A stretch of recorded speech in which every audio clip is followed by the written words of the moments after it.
آج کے موضوع کی طرف آ رہے ہیں. ہمارا آج کا موضوع ہے رشک اور حسد. حسد پر بھی بات کریں گے لیکن اس سے پہلے ہم آج بات کریں گے رشک پر. ناظرین، جس طرح سکے کے دو رخ ہوتے ہیں، تصویر کے دو پہلو ہوتے ہیں، اسی طرح انسان کے دل میں جو جذبات ہیں، جو احساسات ہیں، اس کی بھی دو شکلیں ہوتی ہیں، دو زاویے ہوتے ہیں. ایک منفی جذبات ہوتے ہیں، دوسرے مثبت ہوتے ہیں.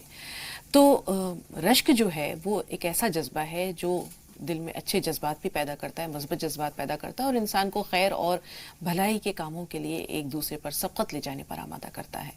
ہم دیکھتے ہیں کہ رسول پاک صلی اللہ علیہ وسلم کی زندگی میں ایسے بہت سارے واقعات ہیں جس میں آپ کے صحابہ ایک دوسرے سے بڑھ چڑھ کر نیکی کے کاموں میں سبقت لے جانے کی کوشش کرتے تھے. غزوہ تبوک کا واقعہ ہمارے سامنے ہے، جب حضرت عثمان نے مال و زر کا ڈھیر لا کر رکھ دیا رسول پاک صلی اللہ علیہ وسلم کے دامن میں، اور رسول پاک ان اشرفیوں کو یا درہموں اور دینار کو اپنے ہاتھوں سے اوپر لے جا رہے ہیں اور کہہ رہے ہیں کہ اس کے بعد اگر عثمان کچھ بھی نہ کرے تو کوئی حرج نہیں ہے، جنت واجب ہو گئی ہے. اسی طرح حضرت عبد الرحمن بن عوف متمول صحابہ میں تھے لیکن اپنے مال و دولت کو اپنے کاموں، نیکی کے کاموں میں جو ہے وہ صرف کیا کرتے تھے. اسی طرح آپ کو وہ بھی واقعہ یاد ہوگا، غزوہ تبوک کے موقع پر ہی جیش العسرہ ہے، رسول پاک صلی اللہ علیہ وسلم نے کہا صحابہ سے کہ بڑھ چڑھ کر جتنا ہو سکتا ہے اس فوج کی تیاری میں ساز و سامان سے مدد کیجیے. حضرت ابوبکر صدیق اپنا سارا سامان لا کر ڈھیر کر دیتے ہیں، اور حضرت عمر فاروق جو سوچتے ہیں کہ میرے پاس آج پیسے بھی بہت سارے ہیں تو میں آج ابوبکر پر سبقت لے جاؤں گا. نصف سامان لا کر رسول پاک صلی اللہ علیہ وسلم کے پاس رکھتے ہیں تو رسول اللہ سوال کیا کرتے ہیں حضرت عمر سے کہ عمر، گھر والوں کے لیے کیا چھوڑا؟ حضرت عمر سمجھ جاتے ہیں کہ یہیں پر میں ڈھیر ہو گیا. تو کہتے ہیں کہ نصف مال جو ہے وہ بچوں اور گھر والوں کے لیے چھوڑا ہے اور نصف جو ہے وہ آپ کی خدمت میں پیش کر دیا. حضرت ابوبکر صدیق سے پوچھتے ہیں تو کہتے ہیں کہ اللہ اور اس کا رسول ہی کافی ہے. تو یہاں پر حضرت عمر نے جو کلمات ادا کیے ہیں یہ رشک کی بہترین مثال ہے. وہ کہتے ہیں کہ خطاب کا بیٹا ابو قحافہ کے بیٹے پر کبھی سبقت نہیں لے جا سکتا. تو صحابہ نیکی اور بھلائی کے کاموں میں ایک دوسرے پر بڑھ چڑھ کر سبقت لے جاتے تھے اور آگے رہنے کی کوشش کرتے تھے، اور یہ جذبہ جو تھا یہ رشک کہلاتا تھا. یہ ممدوح ہے، یہ اس کی رسول اللہ نے بھی تعریف کی ہے اور اللہ کے نزدیک بھی اس کی قدر و منزلت ہے. لیکن ہم دیکھتے ہیں کہ آج کی زندگی میں جو یہ رشک ہے یہ رقابت میں بدل گیا ہے اور رقابت حسد میں تبدیل ہو گئی ہے. تو آئیے مجاز صاحب سے جانتے ہیں کہ رشک کیا ہے اور وہ کون سی صورتیں ہیں مجاز صاحب جن میں رشک کی اجازت دی گئی ہے.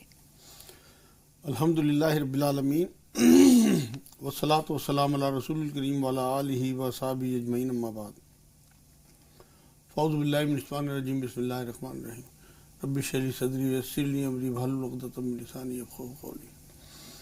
اصل میں دو جذبے ہیں آگے بڑھنے کے، ایک رشک اور ایک حسد جو آپ نے بتایا. ایک پازیٹیو ہے اور ایک نیگیٹیو ہے.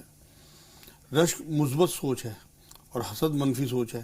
حسد ہو، جلن ہو، بغض ہو، ریا، کبر، کینہ، یہ سب دل کی بیماریاں ہیں. جو اللہ کی تقسیم پہ راضی نہ ہو وہ حاسد ہے. رشک یہ ہے کہ کسی میں کوئی صلاحیت یا کوئی نعمت دیکھ کے اس کے پاس قائم رہنے کی دعا کے ساتھ اپنے لیے بھی آدمی مانگے اللہ سے. جیسے ذکر علیہ السلام نے حضرت مریم علیہ السلام پہ نعمتیں اترتی دیکھ کے اللہ سے اپنے لیے دعا کی تھی. تو اس طرح کی دعا کرنا یہ تو نبیوں سے ثابت ہے، سنت ہو گیا.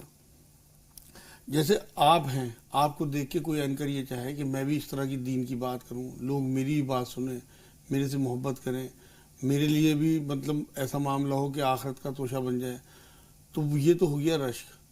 مطلب آپ کے لیے کوئی نیگیٹو اس کے لیے سوچنا ہو اور کوئی یہ سوچے کہ میں ان کی ٹانگ کھینچوں، انہیں کوئی پروگرام نہ ملے، ان کی لوگ بات نہ سنیں، ان سے لوگ محبت نہ کریں. یہ ساری چیزیں یہ منفی سوچ میں یہ آئے گا حسد میں. تو رشک یہ ہے کہ آپ کے تمام تر پہلوؤں کو دیکھ کے اپنے لیے بھی وہ چاہنا اور آپ کے لیے بھی دعا کرنا کہ آپ کی قائم رہے اور مجھے ہی مل جائے. جو آپ نے سوال کیا ہے کہ کن چیزوں میں رشک کی اجازت ہے، تو یہ حدیث پاک سے ثابت ہے. حضور صلی اللہ علیہ وسلم نے ایک بار یہ بات فرمائی کہ دو لوگوں سے رشک کرنے کی اجازت ہے. ایک تو وہ جسے علم ملا ہو اور وہ اسے خوب بے لوث ہو کے لوگوں میں بانٹتا ہو، اور ایک وہ جسے خوب مال ملا ہو اور وہ بے لوث ہو کے بنا کسی غرض کے لوگوں میں بانٹتا ہو. تو ایسے لوگوں سے رشک کرنے کی اجازت ہے. جو آپ نے مثالیں دی ہیں صحابہ کرام کی، حضور صلی اللہ علیہ وسلم کے زمانے میں بھی یہ ہوتا تھا کہ حضور صلی اللہ علیہ وسلم نے کسی کو کہہ دیا کہ جنت ہی جائے گا اور 3 بار کہہ دیا کہ جنت میں جائے گا.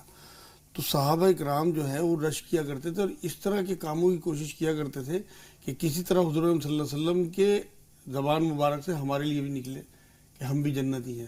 تو ان لوگوں پہ رشک کیا کرتے ہیں جن کے بارے میں حضور صلی اللہ علیہ وسلم نے 3 بار کہا کہ جنت میں جائیں گے. تو یہ جو مثبت پہلو ہے یہ تو رشک کہلاتا ہے.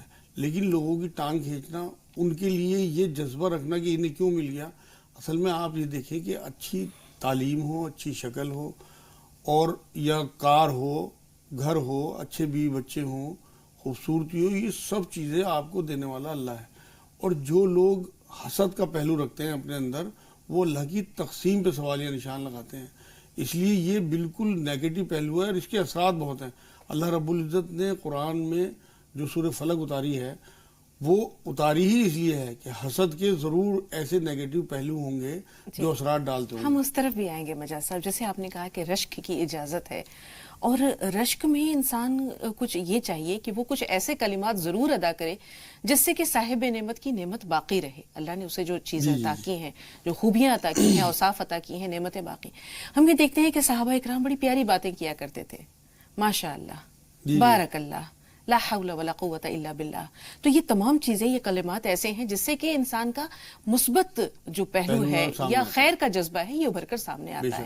اب آپ نے حسد کی بات کی. ہم دیکھتے ہیں کہ حسد کی 4 صورتیں ہیں مجاز صاحب. ہم چاروں صورتوں پر تفصیلی طور پر انشاءاللہ آپ سے رہنمائی لیں گے. ہم دیکھتے ہیں پہلی صورت یہ ہے کہ ایک شخص یہ چاہتا ہے کہ مجھے ملے نہ ملے، سامنے والے کی نعمت جو ہے وہ اس سے چھن جائے. یہ پہلی صورت ہے. دوسری صورت یہ ہے کہ اس کا چھن جائے، مجھے مل جائے. تیسری صورت یہ ہے کہ مجھے اس کے مشابہ مل جائے، ملتی جلتی چیز مل جائے، اور اگر مجھے نہ ملی تو اس کا چھن جائے. چوتھی صورت یہ ہے کہ مجھے بھی مل جائے لیکن اگر مجھے نہ ملا تو اس کا نہ چھینے.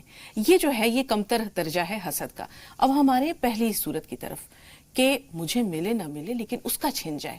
آپ نے پر بہت پہلے بہت اچھی بات کہی تھی کہ آج کل لوگ جو ہیں اس بات سے زیادہ پریشان ہیں، غمگین ہیں، دکھی ہیں کہ دوسرا شخص خوش کیوں ہے، کیوں سکھی ہے.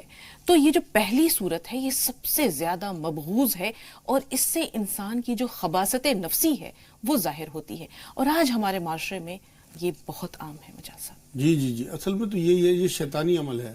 آپ یہ دیکھیں شروعات میں جب اللہ رب العزت نے آدم علیہ السلام کو بنایا، اور شیطان جو تھا اسے ہی بنایا ہوا تھا، تو جب انہیں نبی بنایا گیا، انہیں خلیفہ بنایا گیا، تو اس نے حسد کیا. تو یہ سب سے زیادہ شیطانی عمل ہے کہ اسے کیوں اللہ رب العزت کی کسی بھی چیز پہ، کسی بھی کارنامے پہ سوالیہ نشان لگانا، یہ شیطانی عمل ہے. آپ یہ دیکھیں کہ قرآن میں سورہ بقرہ میں 109 نمبر آیت میں اللہ رب العزت نے بات کہی ہے کہ بہت سے ایسے اہل کتاب ہیں جو اپنی حسد اور جلن کی وجہ سے چاہتے ہیں کہ ایمان میں آنے کے بعد ایمان والوں کو کافر بنا دیں. یہ تھا حسد. سورہ نساء کی 54 نمبر آیت میں اللہ رب العزت نے بات فرمائی ہے کہ خدا کے دیے ہوئے پہ حسد کرنے والے جو ہیں وہ کافروں کی جو صفت بیان ہوئی ہیں ان آیتوں میں ان زمرے میں رکھا ہے. اب جو آپ نے بات کی ہے کہ یہ حسد جو ہے یہ ہے کیا، اصل میں یہ سامنے والوں کو بے انتہا نقصان پہنچاتی ہے. آپ یہ دیکھیں حضور صلی اللہ علیہ وسلم کے معمول میں تھا کہ بے انتہا سورہ فلق پڑھا کرتے تھے. اس کا مطلب حسد کے اثرات ہیں. کیا کہا 5ویں آیت میں اللہ رب العزت نے کہ وَمِن شَرِّ حَاسِدٍ اِذَا حَسَد، مطلب حاسد کی حسد سے بچو جب وہ حسد کرے. تو ہمیں حسد سے بچنے کے عمل بھی کرنے ہیں اور ہمیں حسد سے بچنے کی دعا بھی کرنی ہے، اللہ کی پناہ بھی چاہنی ہے. وجہ یہ ہے کہ ہمیں نہیں پتہ لگتا کون کون ہم سے حسد کر رہا ہے، لیکن جو ہمارا خالق ہے اسے سارا پتہ ہے کون کون حسد کر رہا ہے. تو اس لیے اس سے پناہ چاہنی ہے. یعنی جو نظر بد ہے جی یہ بھی حسد کے اثرات میں سے ایک ہے. بالکل حضور صلی اللہ علیہ وسلم نے تو یہ بات فرمائی ہے کہ نظر بد جو ہے وہ اونٹ کو ہانڈی تک اور انسان کو موت تک پہنچا دیتی ہے. تو اس اصل میں ایسی شعائیں جو ہیں نیگیٹو نکلتی ہیں انسان کے. آپ یہ دیکھیں اب تو بہت آسان ہو گیا سمجھنا. ایکس رے ہے وہ کیا چیز ہے؟ وہ شعائیں تو ہیں کہ آپ کے جسم کی ہڈی تک بتا دیتی ہیں کہ کون سی ہڈی کہاں ہے. تو یہ انسان کی نظروں سے جو نیگیٹو شعائیں نکلتی ہیں وہ بے انتہا نقصان پہنچاتی ہیں، حالانکہ ہمیں اندازہ نہیں ہوتا. تو ہمیں یہ میسج دیتی ہے یہ حسد والی بات، حسد سے بچنے کے لیے کہ ہمیں جتنی ہماری حیثیت ہو اس سے ہمیں کم دکھانا ہے لوگوں کو. یہ اصل میسج ہے حسد کا. مطلب کمپیریزن نہ کریں. صدقہ، دعا، سلام، اگر آپ کو اندازہ ہو جائے کہ میرے سامنے والا حسد کر رہا ہے تو اس میں ایک تو صدقات اپنے بڑھا دیں اور انہیں سلام بڑھا دیں، اس کی دعوت کریں، اس کے ساتھ بیٹھنا اٹھنا تھوڑا سا بڑھا دیں، اس کے لیے دعا بھی کریں کہ اللہ یہ منفی اثرات اس کے اندر آ رہے ہیں انہیں دور کرے. اس سے تحفے، اس کی معاشرے میں تعریفیں جو اس کے اندر کچھ خوبیاں ہوں انہیں جب اس تک یہ بات پہنچے گی کہ یہ میرے ساتھ اس طرح کا رویہ کر رہے ہیں تو اس کی حسد میں لازمی کمی آئے گی. لیکن اگر آپ کسی سے حسد کرتے ہیں، آج کل ایسا ماحول ہے کہ لوگ سامنے والے تک بات پہنچا دیتے ہیں. آپ یہ دیکھیں کہ اگر آپ نے کسی سے حسد کیا اور وہ اندازہ ہو گیا دوسرے لوگ اس نے ان تک پہنچا دی جس سے آپ حسد کر رہے ہیں تو لازمی بات ہے اسے تکلیف ہوگی. اور مومن کو تکلیف دینے کا مطلب اپنی آخرت خراب کرنا ہے. تو حاسد جو ہے اس سامنے والے کا تو ویسے کچھ نہیں بگاڑ پاتا بظاہر، لیکن اپنی زندگی اس کی اضطراب میں، بے چینی میں، اپنی تو وہ دنیا میں آپ یہ دیکھیں جو اللہ نے اسے دیا ہوا ہے اس چکر میں، وہ حسد کے چکر میں اس کا بھی لطف نہیں اٹھا پاتا. بالکل. معاویہ رضی اللہ تعالیٰ عنہ کہا کرتے تھے کہ جو بری خصلتیں ہیں، بری عادتیں ہیں، اخلاقی برائیاں، بیماریاں ہیں، ان میں حسد سے بڑھ کر عدل والی خصلت کوئی نہیں ہے. یہ محسود کو تو بعد میں نقصان پہنچاتی ہے، حاسد اپنی آگ میں پہلے جل مرتا ہے. ٹھیک بات، بالکل صحیح. اپنی آگ میں جل مرتا ہے. اب آپ اس کے نقصانات دیکھیں مجاز صاحب. سب سے پہلے تو وہ اللہ کی تقسیم پر ناراض رہتا ہے، اللہ کو بھی ناراض کرتا ہے. دل میں جو ہے وہ کڑتا رہتا ہے، جلتا رہتا ہے کہ اللہ نے اسے کیوں دیا، مجھے کیوں نہیں دیا. تو اللہ کی تقسیم پر وہ ناراض رہتا ہے. دوسرے، اس کی ساری توانائیاں منفی کاموں میں صرف ہوتی ہیں. وہ جو جلتا کڑتا ہے وہ اپنی صحت کا الگ نقصان کرتا ہے، ڈپریشن میں یا دوسری بیماریوں میں مبتلا ہو جاتا ہے. پھر جیسے آپ نے بتایا کہ اس کے حسد سے دوسرا جو شخص ہے، سامنے والا جو محسود ہے، وہ نظر بد کا شکار ہو جاتا ہے. اکثر اسے نقصان ہوتا بھی، ہم دیکھتے ہیں کہ لوگوں کے کاروبار تباہ ہو گئے. لوگوں کو اتنی بری طرح نظر بد کا اثر ہوا کہ وہ انہیں بہت زیادہ نقصانات کا سامنا کرنا پڑا. تو یہ کئی نقصانات ہیں جو وہ کرتا ہے. محسود کو تو اس آگ کی آنچ بعد میں پہنچتی ہے، لیکن پہلے سے جیسے رسول پاک نے کہا کہ ایاکم والحسد، کہ حسد سے بچو، فإن الحسد یأکل الحسنات کما تأکل النار الحطب، کہ حسد نیکیوں کو اس طرح کھا جاتا ہے جس طرح آگ لکڑی کو کھا جاتی ہے. تو نیکیاں جب بچیں گی نہیں تو پھر آخرت میں اس کے پاس کیا رہے گا؟ کچھ بھی نہیں رہے گا. اس کی اپنی زندگی جو آپ بتا رہی ہیں کہ یہاں اضطراب اور بے چینی میں اور جو منفی کام ہیں ان میں لگائے گا اپنی تمام صلاحیتیں. اور آپ یہ دیکھیں کہ اگر کچھ چیزیں اس کے پاس کم بھی ہیں تو کچھ تو نعمتیں اللہ کی دی ہوئی ہوں گی، اس کا لطف نہیں اٹھا پاتا وہ اس چکر میں، اور کڑ کڑ کے زندگی گزارتا ہے. اور جبکہ سامنے والے کا وہ کچھ بگاڑ نہیں سکتا، کیونکہ اسے جو چیزیں خوبصورتی ہو، اولاد ہو، بیوی بچے جو اچھے یا فرما بردار یا مال یا اس کی معاشرے میں عزت یا صحت، وہ سب اللہ کی دی ہوئی ہے. وہ اللہ جب چاہے چھین سکتا ہے، لیکن اس کے حسد سے ان پہ اثر تو پڑ سکتا ہے اگر وہ دعائیں نہیں کر رہے.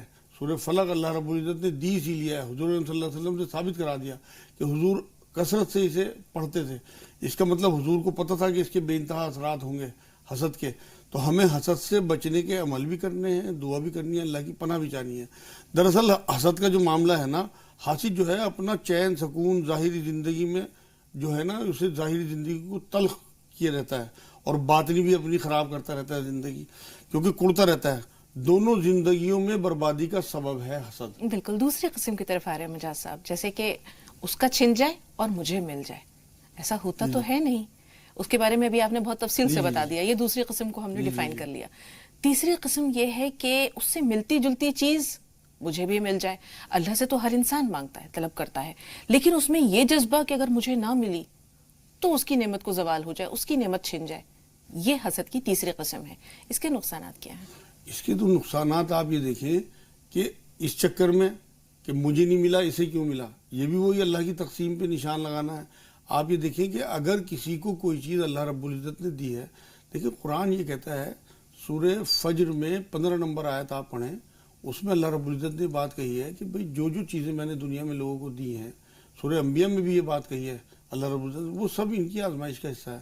قارون کا کیا تھا، جب اس کے خزانے کی کنجیاں نکل رہی تھیں تو جو سڑک پہ لوگ کناروں پہ کھڑے ہوئے تھے وہ اس پہ رش کر رہے تھے ایک حساب سے، اور یہ سوچ رہے تھے کتنا خزانہ اس کے پاس ہے، کاش ہمیں مل جاتا. لیکن جب اسے ان خزانوں کے ساتھ دھسایا گیا تو وہی لوگ شکر کر رہے تھے کہ یہ اچھا ہوا ہمیں خزانہ نہیں ملا ورنہ ہمیں بھی. تو کسی کو کیا چیز کس آزمائش کا حصہ ہے اس کی، اللہ کی اپنی جو ہے وہ اس میں حکمت ہے کہ کس کو کیا چیز اس نے کس وجہ سے دی ہے. تمام دنیا کی رونقیں، تمام دنیا کی رنگینیاں، تمام دنیا میں جو چیزیں اللہ رب العزت اتاری ہیں، قرآن یہ کہتا ہے کہ سب آزمائش کا حصہ ہے.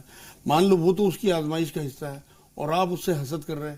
وہ مال جو اللہ رب العزت نے اسے دیا ہے وہ تو اس کے لیے فتنہ بنا ہوا ہے، وہ جیسے قارون کی میں نے مثال دی ہے.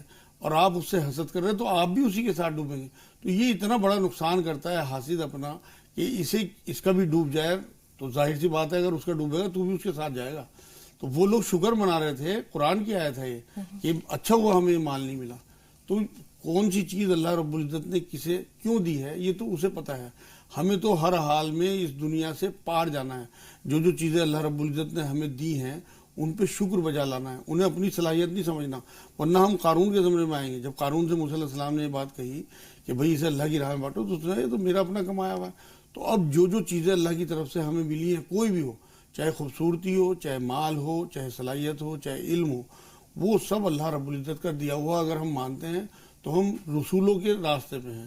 اور اگر ہم اسے اپنی صلاحیت اور اپنی مطلب یہ سمجھے محنت کا وہ مانتے ہیں تو ہم قارون اور حامان کے حصے میں جاتے ہیں. بالکل آخری قسم مجاز صاحب کہ انسان یہ سوچتا ہے کہ مجھے بھی مل جائے, اس سے ملتا جلتا ہی مل جائے, لیکن اگر مجھے نہیں ملا تو اس کی نعمت ضائع نہ ہو یا اس کی نعمت کو زوال نہ ہو. یہ آخری قسم ہے اور یہ حسد کا کمتر درجہ ہے, اگرچہ یہ بھی حسد ہے. اور رسول پاک صلی اللہ علیہ وسلم نے یہ بھی فرمایا کہ ایک مومن کے دل میں دو چیزیں جمع نہیں ہو سکتی, حسد اور ایمان. اگر حسد آیا تو ایمان کہیں دور چلا جاتا ہے, کیونکہ حسد جو ہے وہ روح کو آلودہ کرتا ہے, روح کو زخمی کرتا ہے. اور جب روح آلودہ ہو گئی تو پھر ظاہر سی بات ہے کہ ایمان کہاں رہے گا. یہ جو آخری درجہ آپ بتا رہی ہیں نا, یہ تو اصل میں رشک کے اس میں آئے گا. بچوں کو کمپٹیشن میں یا کمپیریزن کرانے میں, کیونکہ بچوں پہ شریعت لاگو نہیں ہے. شروع میں جیسے کوئی بچہ اگر کسی کو دیکھے کہ اس کے 8 نمبر آئے ہیں, اب میں کوشش کروں گا میرے 10 آئیں, لیکن ساتھ میں ماں باپ کو یہ اسے ٹیچ کرنا چاہیے کہ بیٹے پازیٹیو, آپ کو 8 یا 10 نمبر لانے ہیں, لیکن اس کے لیے بھی دعا کرنی ہے کہ اس کے بھی 8 آتے رہیں. آپ نے آگے بڑھنا ہے.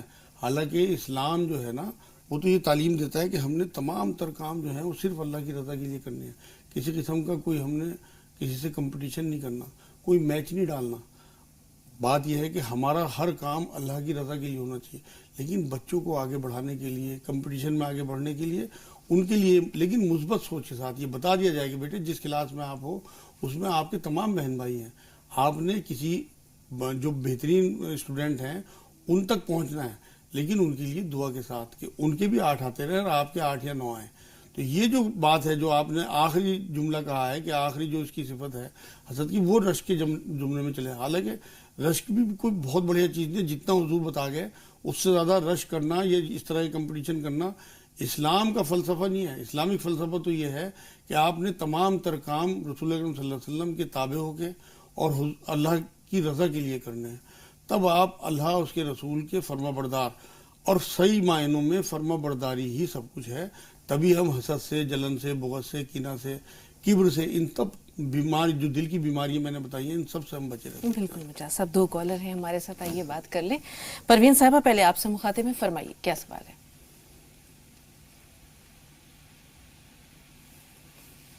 پروین صاحبہ ہمیں سن پا رہی ہیں؟ ایسا لگتا ہے انتظار نہیں کر سکی. شائستہ صاحبہ آپ بتائیے آپ کا سوال کیا ہے. السلام علیکم ورحمۃ اللہ وبرکاتہ. وعلیکم السلام ورحمۃ اللہ وبرکاتہ. جی بہن, پہلے تو دعا کے لیے درخواست ہے. جی ضرور میرے لیے میرے نا خون بہت کم ہے اور پسلی میں درد رہتا ہے اور کمر میں درد رہتا ہے. مولانا صاحب سے جاننا تھا. ٹھیک ہے, تھوڑا سا انتظار. شائستہ ایاز بھائی آپ سے مخاطب ہیں, سوال بتائیے. میرا یہ سوال ہے کہ میں روز جو ہے پرسورا پڑھتا ہوں, پاکستانی پرسورا ہے, روز پڑھتا ہوں. میں دعائیں سوریا. بھائی آپ کی آواز اب تک نہیں پہنچی, اپنا سوال دہرائیے ذرا بلند آواز سے. جی میں روز پرسورا پڑھتا ہوں, اس میں دعائیں سوریانی ہیں, دعائیں.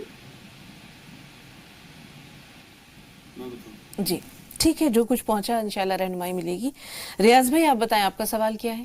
میرا سوال یہ ہے کہ جب نماز سے پہلے جو اقامت ہوتی ہے تو جو ہے کتکا مسئلات بولتا ہے, اس میں کیا جواب دیا جائے, اذان کی طرف دہرایا جائے یا نہیں دہرایا جائے. دوسرا ایک یہ ہے کہ ظہر میں جو سورہ فاتحہ پڑھے نہیں پڑھے اس میں جماعت کے ساتھ میں, ظہر میں سورہ فاتحہ. جی ایسی نیت کی کہ ہم رات میں پڑھ لیں گے, اگر نہیں اٹھ پائے تو کیا اس کو صبح پڑھ سکتے ہیں.